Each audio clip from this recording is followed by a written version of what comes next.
మొదటిది కాన్స్టిట్యూషన్ అంటే ఏంటి? ప్రజలకు ఏ హక్కులు ఉండాలి? అలాగే అధికారులకు ఏ హక్కులు ఉండాలి? ఒక దేశాన్ని ఎలా నడిపించాలి అనేది మొత్తం కాన్స్టిట్యూషన్‌లో ఉంటది. మీకు ఒక సింపుల్ ఎగ్జాంపుల్ చెప్పాలి అంటే, మన స్కూల్‌లో ఎలాగైతే రూల్స్ అండ్ రెగ్యులేషన్స్ ఉంటాయో, అలాగే మన భారతదేశానికి రూల్స్ బుక్‌గా కాన్స్టిట్యూషన్ ఉంటుంది. మన దేశానికి ఎందుకు కాన్స్టిట్యూషన్ అవసరం? ఎందుకు అంటే బ్రిటిష్ పరిపాలన తర్వాత మన దేశం నడవాలి అంటే ఒక కాన్స్టిట్యూషన్ ఉండాలి. అలాగే మన ప్రజల హక్కులను రక్షించడానికి ఒక కాన్స్టిట్యూషన్ ఉండాలి. అలాగే మన దేశంలో సమానత్వాన్ని తీసుకొని రావాలి. అలాగే మన దేశంలో ప్రభుత్వ అధికారులను నియంత్రించడానికి ఒక రాజ్యాంగం అవసరం. అందుకే రాజ్యాంగాన్ని రూపొందించారు.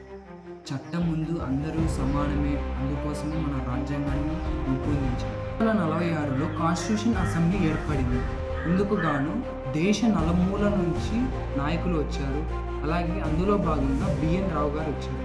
బిఎన్ రావు గారు ఈ మన దేశ పరిస్థితులు అనుగుణంగానే ముందుగానే ఒక 60 దేశాలు తిరిగి వచ్చి రాజ్యాంగంలో ఎలాంటి మార్పులు చేయాలనేది తీసుకొని ఉంది. అలాగే అంబేద్కర్ గారు భారత రాజ్యాంగంలో అంబేద్కర్ గారి పాత్ర పోషణ ఏంటి? అలాగే భారత రాజ్యాంగంని ఫాదర్ ఆఫ్ ఇండియన్ కాన్స్టిట్యూషన్ అంటారు అంబేద్కర్ గారిని. భారత రాజ్యాంగాన్ని నిర్మాణంలో ప్రధాన పాత్ర పోషించారు అంబేద్కర్ గారు. అలాగే హక్కులు అందరికీ సమానంగా ఉండాలని ఎంతో కష్టపడ్డారు. ఆయన లేకపోతే ఈరోజు మన దేశంలో ఎలాంటి సమాన హక్కులు ఉండేటివి కాదేమో నా అభిప్రాయం. రాజ్యాంగం ఎప్పుడు అమలులోకి వచ్చింది? ఫస్ట్ నవంబర్ 26, 1949లో రాజ్యాంగం ఆమోదించబడ్డారు.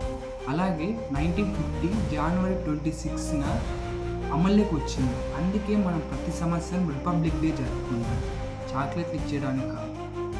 కాన్స్టిట్యూషన్ ఫ్యూచర్స్ మన భారత రాజ్యాంగం ప్రపంచంలోనే అతిపెద్దది. అలాగే fundamental rights, democracy, secularism, federalism, independent judiciary ఇలాంటివన్నీ మన కాన్స్టిట్యూషన్లోనే ఉంటాయి. ఈ వీడియో మీకు అంతే.